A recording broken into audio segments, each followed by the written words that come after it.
Good afternoon. It's Monday, the 11th of September, 2023, just after 1 o'clock. Welcome to UK Column News. Your host today, myself, Brian Gerrish, and I'm delighted to be joined by David Scott, bringing us Northern Exposure from north of the border, and Mark Anderson reporting from Michigan, the USA, and I have to say, before his breakfast time. So this is really dedication to the UK column. Now, we've got a very busy news for you today, a lot of important information. But David, we're going to kick off with you, and I believe you've got a report on inflation. Well, it's not going well, Brian. The Bank of England in the August 2023 update and prediction assured us inflation was going to be going down and only down, and it would be right back under 2%, almost certainly very soon. And well, they're now saying something slightly different. So here we've got the FT reporting. We've got a bump, a speed bump. It's just a small upward inclination here. Consumer price inflation, which dipped in July to 6.8%, from 7.9%, is expected to go up to 7.1% in August. So this does indicate that the Bank of England's predictions and the Bank of England's confidence in bringing inflation down is not as certain as it's been advertised.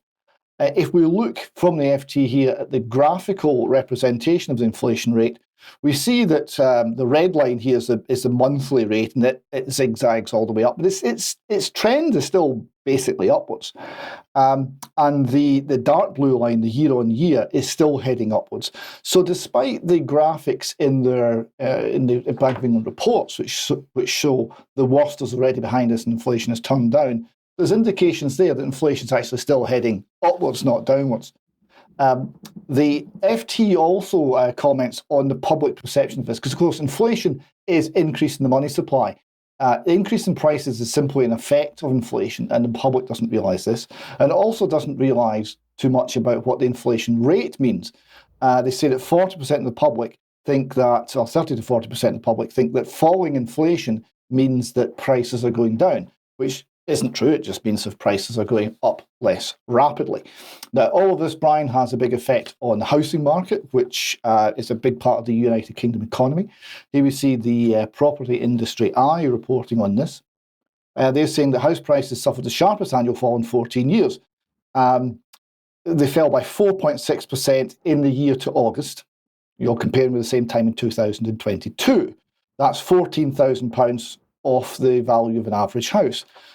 Kim Kinnear, director of Halifax Mortgages, said a traditional slowdown in house buying over the summer also played a role, despite the fact that it's year on year that's comparing August with August. I assume that summer came in August time last year as well. Property Industry Eye also quotes Managing Director James Forrester of Barrows and Forrester, who said it's important to remember that this time last year the market was flying high at the peak of the pandemic price boom. He also talks about seasonal influence, but I just want to leave you with the unbelievable phrase, the pandemic price boom. Why on earth would there be a pandemic price boom? Of course, the answer is quantitative easing and money pumping by the Bank of England. That was creating inflation. People were feeling good about it. People were acting accordingly, and now prices have responded, and the Bank of England is trying also hard to bring them back down without admitting what actually caused the problem in the first place. Now, we've got here the Express reporting, I'm a property expert, and I'm certain this will happen in 2024, so they've gone through several property experts, and one, Max Hancock, founder of the Good Homes Project, said that while this year's cooling market may impact the house price next year, vendor expectations are very strong and likely still buoyed by the perceived growth in equity during the COVID boom. So here we see this again. The growth in equity is illusionary. It's just inflation. It's just digital zeros and ones that have been generated by the Bank of England. It's been making people feel wealthier. It's a paper profit. And unless you took it back in 2022, people will have to appreciate that it no longer exists. The Guardian here is reporting house prices, also reporting house prices suffer the sharpest fall in 14 years. And they provide a nice little graph of house prices over time. Now, when you look at the graph over time, it doesn't look too bad. you can see the 2007 financial crisis fall, which was very substantial. And the fall that we're seeing here is less than half that over a longer time period. And, this is after a prolonged period of house price growth. So it doesn't look all that bad, and it still looks on that graph as though houses are a jolly good investment. However, if you then correct these numbers for inflation, using the CPI, a very flawed index, but using the CPI, you find that this next graph, as this next graph shows from all agents, that actually house prices are still well off their 2007 peak in real terms and are going south. So this is taking a lot of largely fictional wealth that people have believed they've owned, believed they've possessed, and shown it to be nothing but inflation, nothing but asset price booms based on zero interest rate policy. But it's going to cause real pain as people have to make real adjustments when they find out that the information they're receiving about their own finances was not legitimate. Okay, David, thank you very much for that report. Well, of course, people have got to keep an eye on the banks and who the banks really are and where they're going. Let's bring in Mark here, because you've been busy challenging, and this is some positive news I think you have for us. Yes, good day, gentlemen. September 5th, right after Labor Day here in the U.S., I went to the village of Berrien Springs, and this is from their basic website, and I put a map in, I inserted it for most viewers who wouldn't know where Berrien Springs is. It's in southwest Michigan, as you can see, near the bottom of Lake Michigan, not far from the Indiana line in that slide. And the purpose of this, and I hope to do many more, I plan to do many more, was as a citizen, not so much as a journalist, to address local councils, village, township, city councils, county boards, etc., about the WHO and what the WHO is up to with the pandemic treaty and the IHR regulations, because a lot of local governments, like people not getting adequate information or accurate information about our finances, like David Scott is talking about, they're getting little, if any, accurate information about what the WHO is up to, and many are unaware. So I'm trying to spread the word, ask questions, and test the waters as to what local governing bodies have to say about this.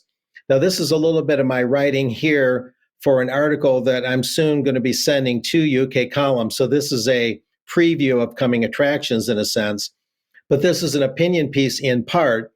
I put here, and this is a summation of what I told the council, although what I told the village council was a little more simplistic and straightforward than this. But this is the sum and substance of what I'm getting into. The UN and its offshoots, including the WHO, are not just an international organization as described by the UN. It's actually a supranational government. Finalized in San Francisco in 1945, the UN consists of a charter, which is its constitution, along with a legislative general assembly, the judicial world court, and the executive security council, thus possessing the requisite components of government. But that government arguably is unlawful. Exactly where did the US, Britain, and other European nations obtain the authority to accede to form another government altogether, a global one at that? In America, the Constitution provides zero basis for the federal government to literally step beyond its duly constituted national functions and help create a higher tier government. Thus, the UN is, in essence, synthetic, whose actions should and could be seen as nullities. What does this mean for the WHO itself, which operates on the basis of its own constitution within the UN system as it's known? It basically means the WHO, like its UN parent, is an unlawful, clamoring club of self-anointed apparatchiks going through the motions of governance. The voters who reside in its member states never have elected their reps to do anything but govern those separate states. Have any taxpayers' voters anywhere at any time actually ever granted their representatives genuine authority in clear written form to form a new world government above the nation states? How could they? Doubtful indeed. Local civics, thus this UK column writer, speaking as a citizen, took this perspective in a slightly more simple form to local government meetings beginning the 5th of September with the Berrien Springs Village Council in Southwest Michigan. The core point made to the council was that the WHO, as part of an extra constitutional foreign governance scheme, is negotiating a pandemic treaty that could override national and personal medical choice. And they have a May 2024 deadline, but none of this, none of these bodies have the authorities to do these things, as I'm arguing. And I'll summarize with this. I got a fairly warm response, no counter argument. And Barry Gravitt, the president of the council, even said that he has a lot of misgivings about the UN and the UN system, and said he also distrusts greatly the World Economic Forum. And he literally said this, quote, in the word evil in the dictionary should have Klaus Schwab's picture next to it. So that's a fairly resounding first response for what I hope will be many more meetings. But I think it's an important perspective to share, and we'll see what happens in the near future, and I'll have more reports. Mark, thank you very much for that. Well, it's very interesting. You took the time out to challenge the local Berrien Springs Council. And of course, this is an important thing to do because this is how the government connects with local people. Now, we're going to be following through on this theme and having a look at how this works in UK as well. But before we do that, let's have a look at these little video clips about using children to get in what is clearly a globalist agenda heading towards net zero. Mummy, we sang a song today about chickens. Do we eat chickens? We do, yeah. We had Bird's Eye Green Cuisine dippers for lunch. They're made from plants, not chickens, and they're really nice. Why don't we have them sometimes? I'm not sure. Is it because you fear change and you're scared to try something new? Because if no one likes it, it will be remembered as the night Mum made that thing. Look, Mummy, a butterfly. Oh, yeah. Bird's Eye Green Cuisine. Welcome to the plant age. David, I have to be careful here because the clock will be running very quickly in this segment. But what did you pick up on that little clip? A couple of themes here. The children are educating the parents, not the other way around. That was quite an interesting point. And of course, the attack on all forms of livestock is ongoing on many fronts. I'd also have to say it's failing quite badly. Indeed. Well, there is some good news, which we'll get on to. Let's have a look at the second clip to reinforce David's analysis. This New Year veggie thing, it's going to be quite hard. Because you might give up again on becoming a whole new person? No, because I really like chicken fillet rolls for lunch. Then put the Green Cuisine chicken-free dippers in. They're really yummy. Oh yeah, I like those. Bird's Eye Green Cuisine. Welcome to the plant age. So we've got another adult, not too sure. Let's have a look at the third clip. Dad, we played hide and seek at Daisy's house. Oh, wow. And we had plant-based burgers. They're called Bird's Eye Green Cuisine. They're really nice and they're better for the planet. Can we get them? I'm not sure how much difference it makes, really. Do you think you're more clever than all the scientists in the world? Or are you just avoiding the whole thing because life's too complicated as it is? Can we play I Spy? Yeah, no, I love a bit of I Spy. Bird's Eye Green Cuisine. Welcome to the plant age. So, Mark, very quickly, the children's head filled with the power of the scientists, and as David has said, the child educates the parents. This is pretty vicious stuff, although it's in cartoon form. Yeah, real quick, it's interesting that it says welcome to the plant age, as if this is a paradigm shift, not just another market choice. There's nothing inherently wrong with having a plant-based food and having that choice at the supermarket, but they're pushing it as more than just a consumer choice here. And that's very clear.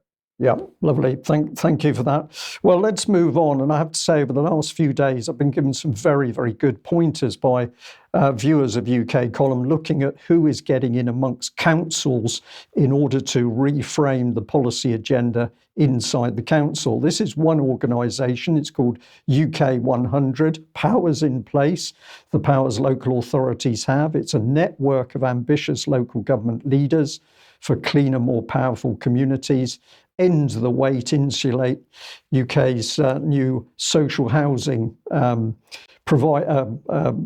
energy installation provider. So this is all policy which you can track straight back to the UN. We're not going to do that today. We're simply going to have a look at this organisation. Here it reinforces again, it's a network of local leaders who pledge to lead a rapid transition to net zero with clean air in their communities ahead of the government's legal target. And these people getting in amongst local councils in particular. I just had a look at the board here. People can freeze the screen and look at these individuals. But you've got everybody from special advisors, bankers, it's the NatWest Bank involved, EU Climate Foundation, and then you've got communications, coaching and mentoring. The moment you see coaching and mentoring, this is to do with reframing. We won't forget Emma because she's the representative of Energy UK, which is the representative body for the whole of the UK's energy industry. Now, I challenged this organisation a few days ago because I was interested in how they were funded. If you look at their website, it told you to go to Companies House to see the funding, but when you went to Companies House and read it, they didn't tell you because it said during the year, up to 31st December 2022, they received 1.2 million, but it then just said a number of sources. So I've asked for clarification. But if that organisation is working, we'll say, at higher level in councils and the networks around councils, this organisation is working at much lower level. This is the Society for Local Council Clerks. So we're getting down the scale, but now what we're doing is getting in amongst the district councils, the town parish community system in order to get this globalist agenda in. And I was delighted to be given part of a presentation which has been given by this organisation. It's on the subject of carbon literacy. Help your council tackle the climate emergency. And I'm going to go through this really quickly so we can have a little bit of discussion on it. Here's the workshop, the pathway to distant delivery. This was online. People were not allowed to speak to each other. They could only listen. But there's the Department for Business, Energy and Industrial Strategy. This is the Carbon Literacy Trust, which is in the background providing the meat of the material. If you freeze this, it says that it's a massive collaborative project and involves people and organisation from all sectors and walks of life. Now, what did they do? Well, the first thing they did is put the attendees on the Zoom meeting on the guilt trip. How could I look my grandchildren in the eye and say I knew what was happening to the world and did nothing?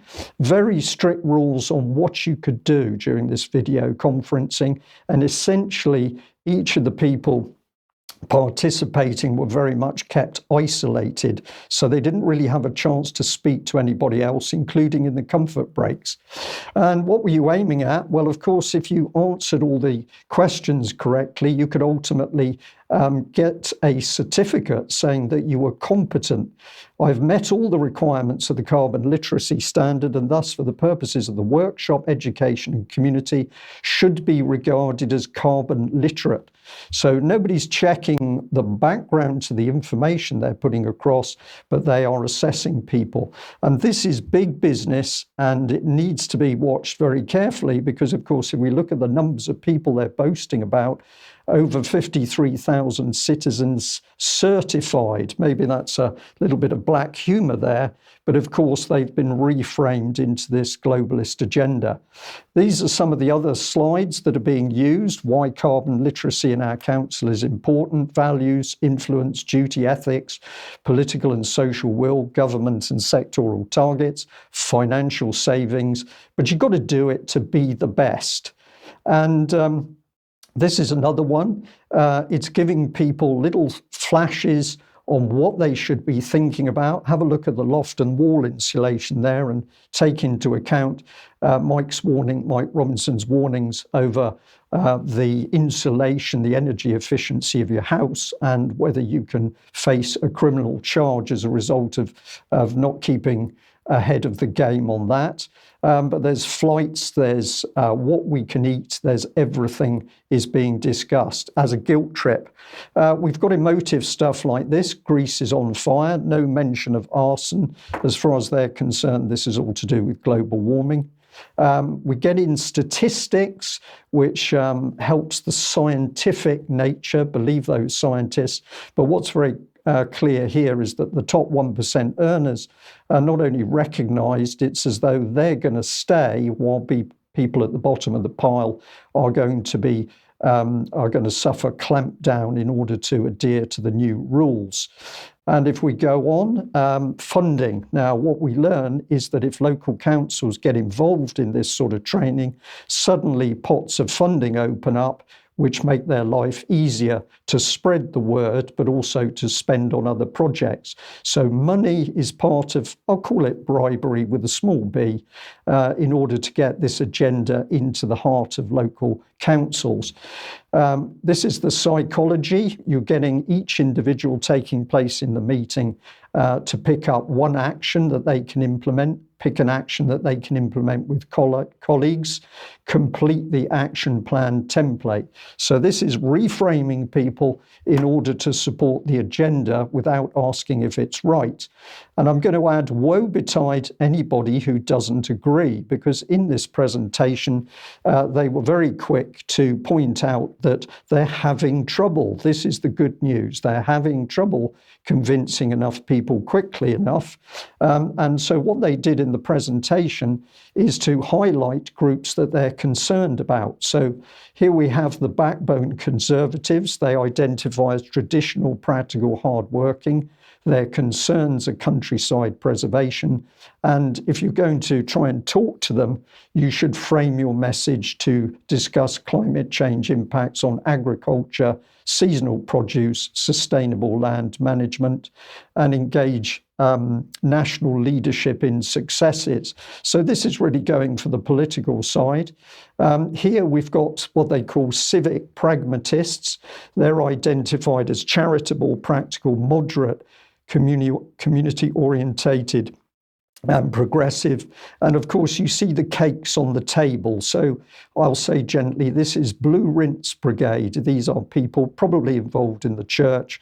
They want to do good, but you need to get amongst them to make sure you convert them to the new zero agenda programme. Here's disengaged battlers. Maybe some of the UK column people come into this particular description. They identify as resilient, they feel unheard and unrepresentative, and their concerns are inequality, economic disparity, fairness, and social justice. They are a big problem, and they need to be dealt with in a special way to get the agenda across.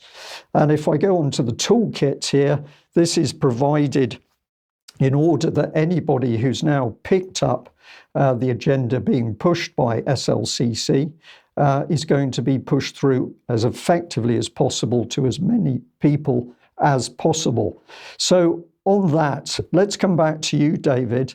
I have to say, I was able to see a huge amount of material, and I talked to some really fascinating individuals who travelled from another part of the country in order to give a little briefing on what they saw happening. But this was political applied psychology.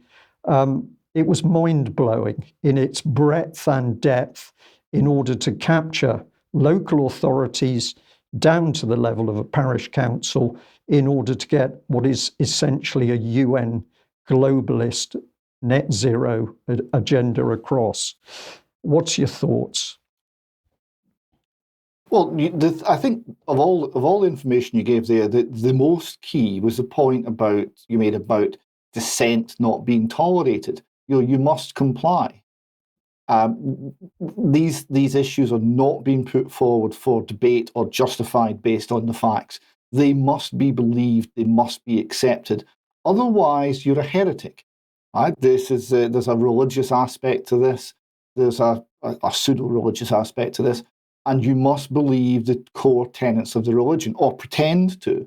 Otherwise, you will be condemned to outer darkness in council terms, which means you'll be viewed as a troublemaker. Well, long live the troublemakers.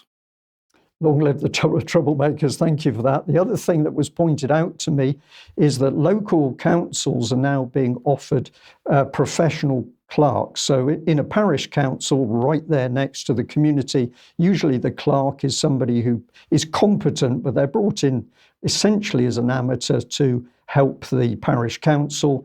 But what's being offered to the parish councils is professional clerks. And if the council engages a professional clerk, that unleashes pots of funding, which of course is very attractive to most parish councils who are usually very short of money. So this is very cold, calculated stuff. And ultimately, we can see that this is a massive program of reframing, changing the mindset of people to go from their normal, happy lives into something which is controlled by a centralized UN climate change net zero agenda. And I'll just add that I've also been able to see now the very thing that Mike from Slough warned about, and that was the fact that if you followed through the C40 city agenda, it would actually bring you to the fact that we're not going to be able to eat meat. And I've now seen that document trail, and I will do my best to bring those to the perception of the UK column viewers in future news.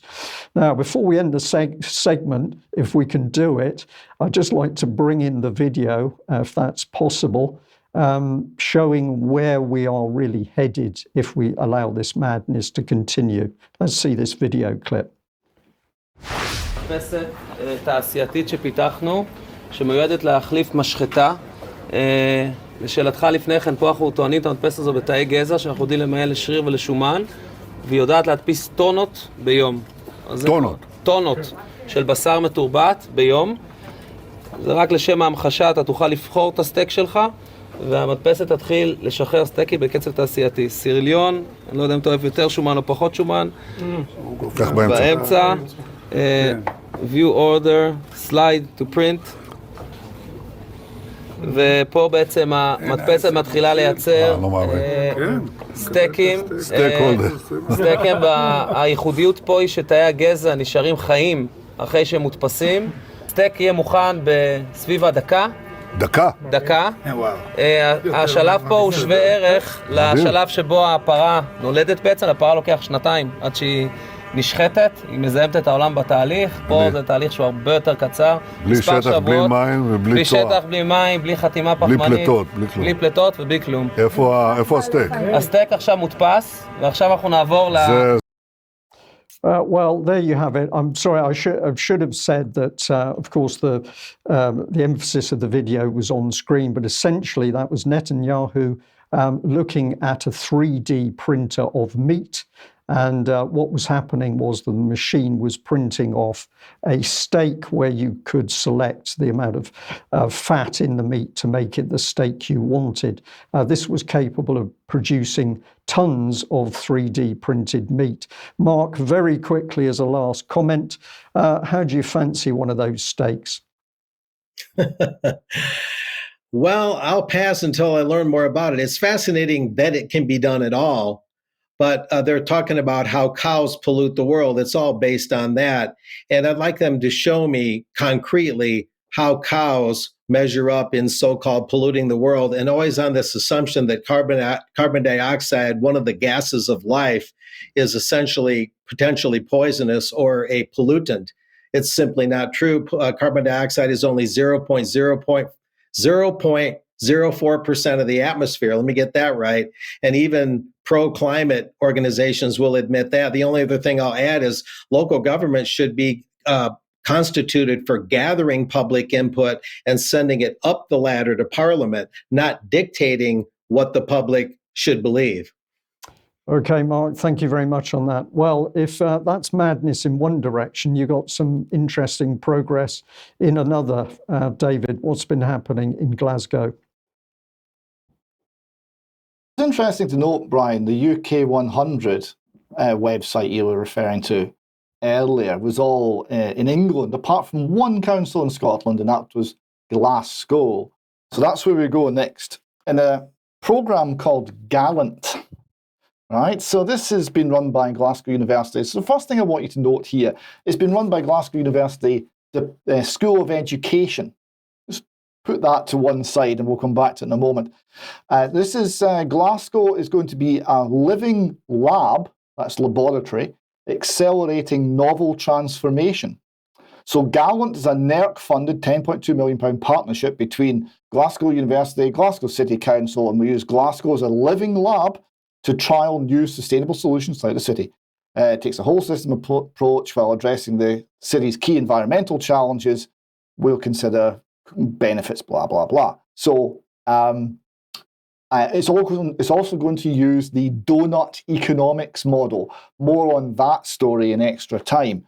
So Glasgow's now a lab.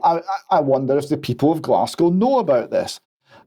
So you'll be wondering who exactly NERC are. NERC are part of the UK Research and Innovation Organisation, which has got many councils, a budget of £7.9 billion from the Business, Environment and Industry Department of the UK government. The Treasury and the Cabinet also have a role in approving where the money goes. So that's where the money is coming from. And what's it going to? Well, we've got work package 1 is flood risk assessment. On tidal changes, now the tides are not changing. Sea level rise, 1 millimetre a year, it's not a big story. Increased water from extreme weather events, that one's not happening either. But they're talking about flood risk assessment, but it's not the engineering department that's dealing with this. No, it's the education, School of Education. The next thing is we're halting biodiversity loss. Is it an environmental department? No, it's the Department of Education. The next work package is regenerating derelict land. Well, that should be environmental science or civil engineering or something, but no, it's education. Then we're going to reduce car journeys, of course, and tackle housing and heating. Now, you might be wondering what this has got to do with education, but of course it's not really about any of those things, and we'll come to very shortly what it is about. I point out here they've got a Twitter account, of course, and they're very keen on Greater Govan Hill. They retweeted a comment that I want to be around other queer people in all aspects of my life, so why not also gardening? We meet Southside gardeners and weed through the intersections of gardening, queerness, and communal spaces. So this is genuflecting to the new religion. This is to show that they're right on and onside and compliant. I would also point out in passing that if you did that about straightness, you would probably be arrested in Scotland. So that's an interesting data point too. So we come here to Glasgow City Council talking about the same programme. 10 million research hub to boost Glasgow's transition to climate resilience. So they're talking about it being a thriving, resilient city and net zero by 2030. University of Glasgow researchers will work in partnership with Glasgow City Council to create transformation projects across the city and embed sustainability into the wider socio-political system. So it's about transformation. It's about changing how people think. It's not about flooding. It's not about environmental reclamation. It's about changing how people think. And that is why it's been run by the Education Department. Glasgow City Council go on, they say Gallant aims to deliver social priorities of the United Nations Sustainable Development Goals, right? Yes, of course, and it's the social priorities, it's not the environmental priorities. And they conclude, using Glasgow as a living lab is an exciting opportunity to collaborate with communities and stakeholders. You heard Bibi Netanyahu laughing about the word stakeholders in that last segment, across the city to deliver tangible environmental solutions that improve public health, well-being, and move us towards a green inclusive economy. So what they're talking about, Glasgow's a lab, and what is the lab rats? Well, that's the people of Glasgow. They're going to have their attitudes changed, their behaviours changed, and we're going to monitor how it goes. We're going to dress it up in all the green stuff, but it's about changing the people and getting in and reprogramming them and not convincing them, but making it happen without them knowing. Indeed, David. In the meantime, infrastructure decays, our ability to produce anything worthwhile decays, proper jobs decay, everything is heading towards chaos. But the claim is that via the education system, the future is going to be the best. Well, we'll stay on the case of watching what's going on. Now, if you like what the UK column is doing, please join us. Take out a subscription, support the UK column, help us do what we're doing. But also you then get the opportunity to talk and mix with other people. And communication is very important. Many people get a great feeling out of being able to talk to other like-minded people. You can also support us by buying through the shop and have a look online. If you haven't gone for a UK column hoodie, have a look and see whether one of those fits you. And of course, we always want to say, please share UK column information, because at the end of the day, that's why we're putting the information out. So share it far and wide, and that makes us very happy. Now, we've got interview on the 12th of September at 1 p.m. That's tomorrow, of course. And this is Professor Michael Esveld. And the subject is common law. Common law requires the courage to judge. And that's with our very own Alex Thompson. And that should be an extremely interesting interview to watch. We've also got one coming up that I'm just going to mention here, which is an interview between Debbie Evans and Roger Meacock, who's a vet, very experienced vet. And they're discussing possible mRNA medication that could be used on animals or go into the food chain. So that's something to think about when we see everything from what's happening in farming across the board to perhaps 3D printed meat. Now, we've also got an event from Public Child Protection Wales. That's Wednesday at 1 o'clock, and this is Parliament Square. Now, Public Child Protection Wales, helped by Louise Collins and many other people, have done such a tremendous job to raise awareness for the grooming of children in schools. So if you can be there, please join them to talk about that. Now, where does that take us? I think it's back to you, Mark, and you've got some really good news here. Yes, it is. I'll put it in the context of today's show in a broad sense. I talked about addressing a city council about the COVIDocracy and the governance behind it, not so much the dangers of the jabs, although that was implied. And you've also talked about today, Brian, and you, David, about city councils and parish councils, instead of being a place for public input, are instead places for indoctrination. And of course, the indoctrination along climate lines, along COVID lines is very important, because the reason the WHO wants to have that World Pandemic Treaty, the core reason, is because they don't want any more internal dissent within nation states when the next inevitable pandemic comes along. So therefore, stories like this, dated September 8th, just a few days ago, New York City teachers win their jobs back with back pay after refusing the COVID-19 vaccine. This is the kind of dissent that the budding WHO worldwide pandemic treaty COVID system, this is the kind of dissent they don't want happening within subunits of nations or the nation states themselves or at the individual level. And here's a little more meat on the story. A New York judge said Wednesday that 10 employees fired by the New York City Department of Education for refusing the COVID-19 vaccine must be reinstated with back pay. In a major victory for vaccine mandate opponents, state Supreme Court Judge Ralph J. Porzio held that the city's denials of religious accommodation to certain employees were unlawful, arbitrary, and capricious. The case, DeCupia versus City of New York, concerned school principals, teachers, and other educators who sued after city officials rejected their claims for a religious exemption to the vaccine mandate.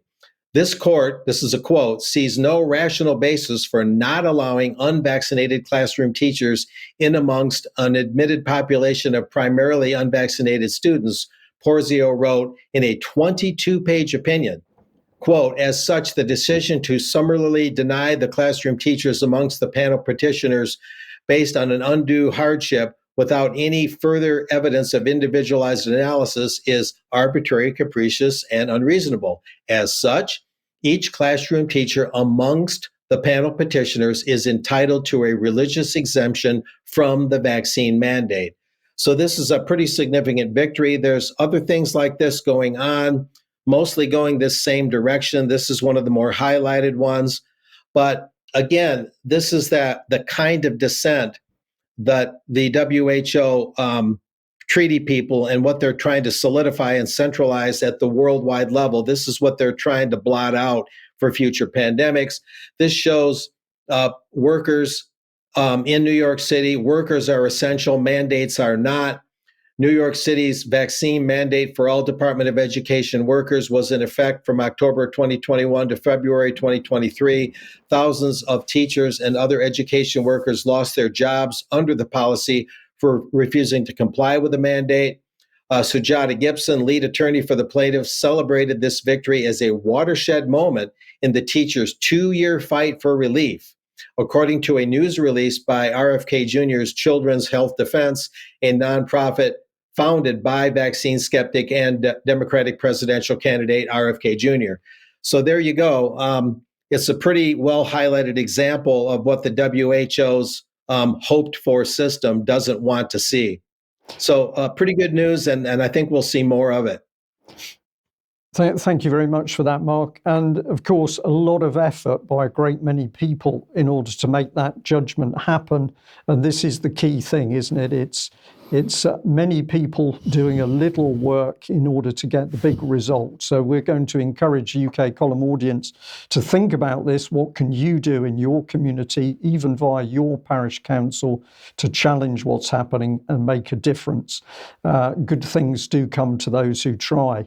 Now, David, you're going to stay on the American theme here with Texas, but we're looking at what's taking place in libraries.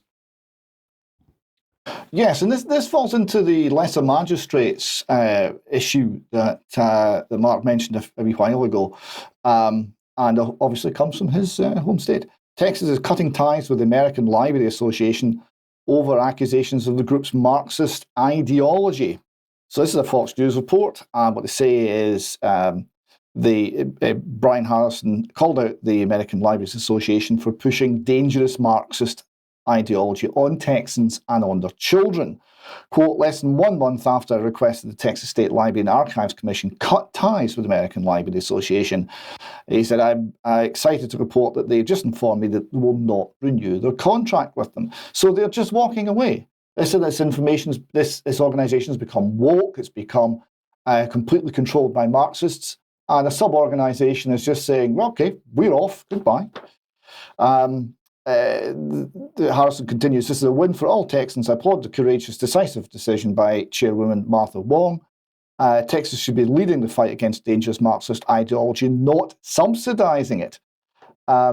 This is a very good point. Now, he continues to talk about the American Libraries Association, headed by Ms. Drabinski. He says, if Ms. Drabinski wants to push socialism and Marxist ideology, she can do it in her own dime. I'm fed up with overtaxed Texans being forced to fund government tyranny and the indoctrination of their children. Now, of course, this is happening in Britain too. The tyranny and the indoctrination of our children is being funded by our taxes. Unfortunately, we're not all Texans and we can't necessarily walk away, but we have a huge reason to complain, to object, and to say no. Harrison described Drabinski as a self-proclaimed Marxist lesbian, member of the Democratic Socialists of America. He said taxpayer-funded indoctrination has no place in Texas. Yet Ms. Drabinski has promised to radicalize the American Libraries Association to advance a public agenda that puts the organization for justice at the center of library work. Now, this is true. We have here a little quote from Ms. Drabinski and a picture of her, in case you need to know what she looks like. And she says libraries need to be a site of socialist organizing. Now, there was a conference over the weekend called Socialism 2023. It ran from September the 1st to the 4th. And there was a spy in the camp, a non-socialist, taking notes. So when Emily Drabinski showed up, this is what she said. And she said, hello, I'm Emily, I'm a librarian. There was much applause because they all knew who she was. I just want to thank you for bringing up libraries and classroom libraries, but also school libraries of all kinds, public libraries and higher education libraries who've been under attack in similar ways. I think your point that public education needs to be a site of socialist organising, I think libraries really do too. I haven't seen that work in libraries, but I think there's a real opportunity here to connect with what's happening in public education, with what's happening in libraries. We also need some help with libraries. We need to be on the agenda of socialist organising. So she's admitting that they've already captured the schools, and she wants to capture the libraries too. I would encourage people to go and find Socialism 2023. The program, it's all on YouTube, and there's some very interesting things, including there's one attempt at a Sunday school. So we've got evangelical black gospel singing, but without God, because obviously God has no place in socialism. And also an item on fighting for our lives, which is about, amongst other things, abortion, ironically enough. So a couple of quick stills from the event. So you see here, it's not huge and it's not very well attended. I think that's a data point. The second thing to note is the very strict masking policy. You see here the top table's all masked. In fact, the crowd's all masked. Only the speakers were allowed to temporarily remove their masks in order to speak. But if you were asking a question from the floor, you had to keep your mask on. So masks are about ideological compliance. They're not about anything else. And here we see one of the speakers who's got a T-shirt that reads, "Fund abortion, not the police." The abolition of funding for the police was a major part of this. Now, we've got a little clip for you to give you an idea of this nature of what socialism is in 2023. Many socialists out there will be appalled. This is Mary Bowman, who is a nurse. And create community-based safety measures to defend our clinics.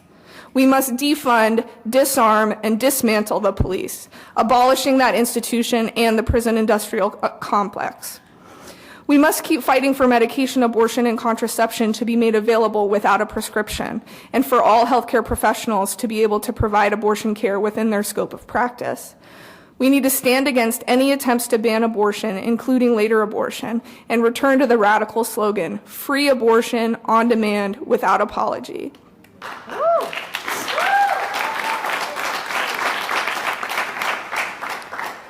We will not capitulate to spineless Democrats who allow abortion restrictions and bans as a compromise with the right.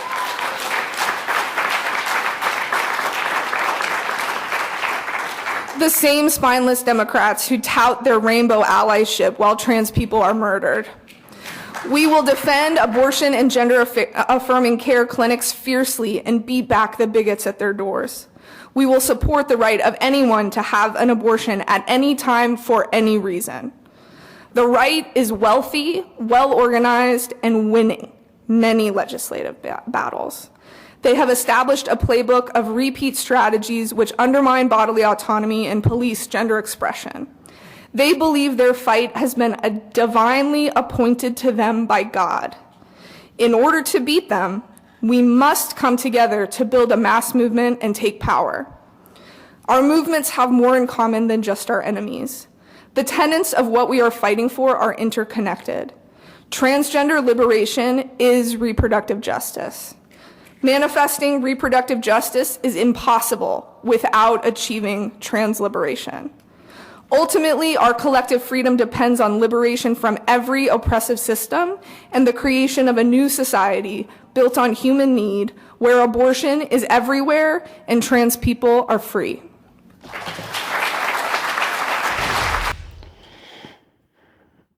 So abortion has to be everywhere in the new socialist utopia, not any longer safe, legal, and rare. Everywhere there must be mass killing.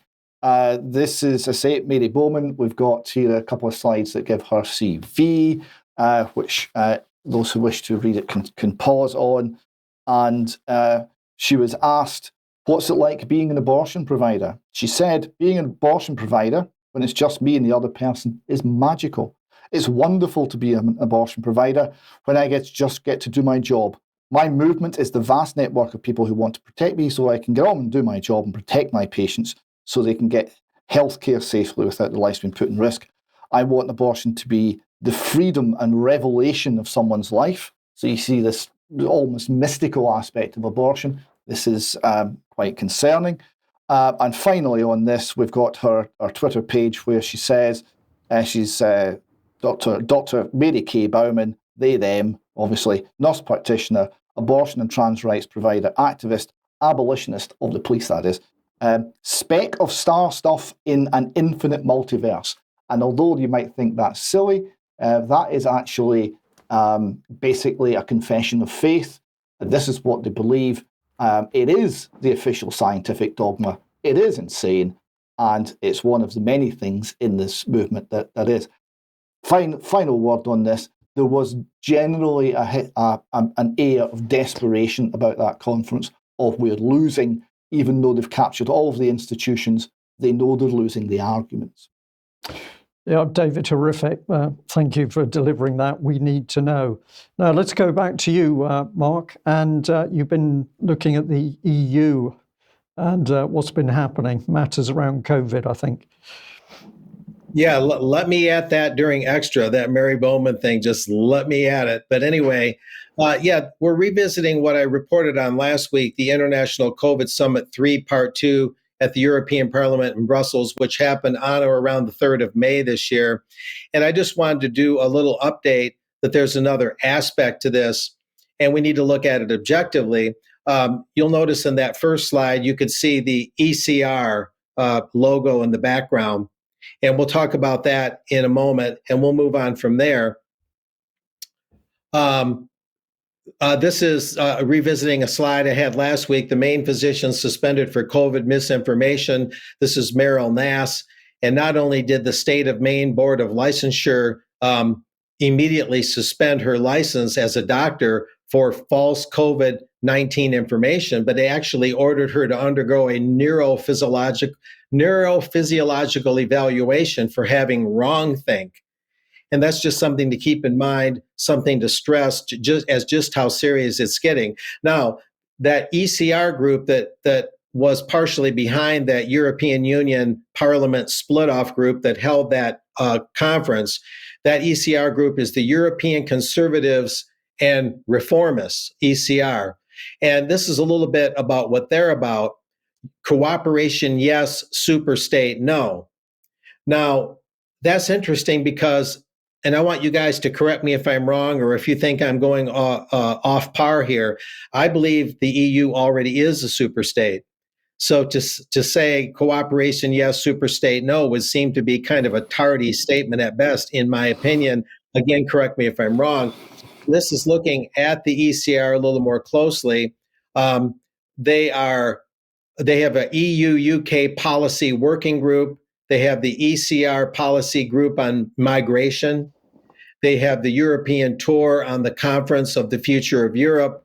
ECR carbon sinks, we talked about that last week, where the banker Mark Carney, the former central banker of both Canada and England, has been accused of supporting deforestation. And if he's so pro-climate change, how can he be in favor of deforestation? Because forests are carbon sinks that take excess carbon out of the atmosphere. It's called photosynthesis as part of that. And we have other things. The one in the lower left you can't quite read, but the ECR group, European Conservatives and Reformists, also has a pro-family unit. So this is just taking a little broader view of what this group's about. They say they're safeguarding borders and things like that as well. Now, that's just kind of an FYI thing. So we have a broader, more objective view of what that conference was about.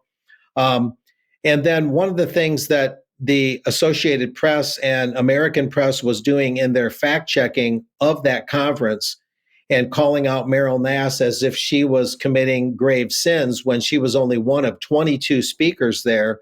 And as I mentioned last week, they reported on that event in a very thin-sliced manner and only accused Meryl Nass of stating some falsehoods without even mentioning the broad scope and 22 some odd speakers at that event, including the well-known U.S. physician, Dr. Robert Malone, very skeptical, of course, of the COVID vaccines and very aware of the adverse effects and deaths that are resulting from those vaccines, or really mRNA injections.